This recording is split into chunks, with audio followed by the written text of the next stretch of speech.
Hello friends, நம்ம இன்றைக்கி என்ன பார்க்க போகிறோம்னா சிக்கன் சுக்கா. அதுக்கு தேவையான பொருட்கள்: ஒரு ஸ்பூன் ஆஃப் சோம்பு, ஒரு ஸ்பூன் ஆஃப் ஜீரா, ஒரு ஸ்பூன் ஆஃப் பெப்பர், அதுக்கப்புறம் பட்டை, லவங்கம், ஏலக்காய். ஸோ இதெல்லாத்தையும் நம்ம வந்து கிரைண்ட் பண்ணி மிக்ஸ் பண்ணி எடுத்து வச்சுக்கலாம். அதுக்கப்புறம் ஒரு ஸ்பூன் அளவுக்கு நம்ம வந்து ஜிஞ்சர் கார்லிக் பேஸ்ட் வந்து நம்ம மேக் பண்ணிக்கலாம்.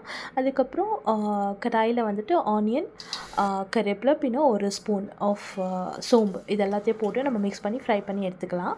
அது கொஞ்சம் நல்லா ஃப்ரை ஆன உடனே நம்ம ஜிஞ்சர் கார்லிக் பேஸ்ட் வந்து ஒரு ஸ்பூன் அளவுக்கு ஜிஞ்சர் கார்லிக் பேஸ்ட் வந்து ஆட் பண்ணி அதுக்கப்புறம் மறுபடியும் நம்ம நல்லா ஃப்ரை பண்ணி எடுத்துக்கலாம்.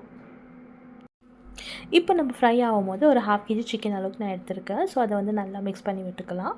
அது கூடவே வந்து ஒரு 1 ஸ்பூன் ஆஃப் சால்ட், அதுக்கப்புறம் ஒரு 1/2 ஸ்பூன் ஆஃப் டர்மரிக் பவுடர், அதுக்கப்புறம் வந்து ஒரு 1 spoon of coriander powder, 1 spoon of chilli powder, அது கூடவே ஒரே ஒரு டொமேட்டோ, இது எல்லாத்தையும் ஆட் பண்ணி நம்ம நல்லா மிக்ஸ் பண்ணி விட்டுட்டு, அதுக்கப்புறம் சிக்கன் வந்து வேகிற அளவுக்கு நம்ம வந்து தண்ணி ஒரு 1-1.5 கிளாஸ் இல்லை 2 கிளாஸ் தண்ணி விட்டுட்டு நம்ம வந்து வேக வச்சுக்கலாம். அது கொஞ்சம் திக்கு கன்சிஸ்டன்சியில் வரும்போது நம்ம இந்த பெப்பர் பவுடர் இருக்கலாம், மிக்ஸ் பண்ணி வச்சுருக்க பெப்பர் ஜீரா பவுடர், அது வந்து ஆட் பண்ணிவிட்டு நல்லா மிக்ஸ் பண்ணி விட்டுடலாம். ஸோ அது வந்து ஒரு கம்ப்ளீட்டாக ஒரு ஃப்ரை அளவுக்கு நம்மளுக்கு வந்து நல்லா ஒரு கன்சிஸ்டன்சி வரும். அதுக்கப்புறம் கடைசியில் நம்ம வந்து கொஞ்சம் சில்லி, ஒரு 2-3 சில்லி, அதுக்கப்புறம் வந்து கொஞ்சம் கருவேப்பிலை, கொத்தமல்லி, இது எல்லாத்தையும் ஆட் பண்ணிவிட்டு நல்லா ஒரு ஃப்ரை ஆகிற மட்டும் நம்ம வந்து கொஞ்சம் வெயிட் பண்ணிவிட்டு ஃப்ரை பண்ணி பார்க்கலாம். ஸோ இந்த டேஸ்ட் ரொம்ப நல்லா இருந்துச்சு. இது ஒரு யூடியூப்பில் பார்த்து நான் ட்ரை பண்ணேன்.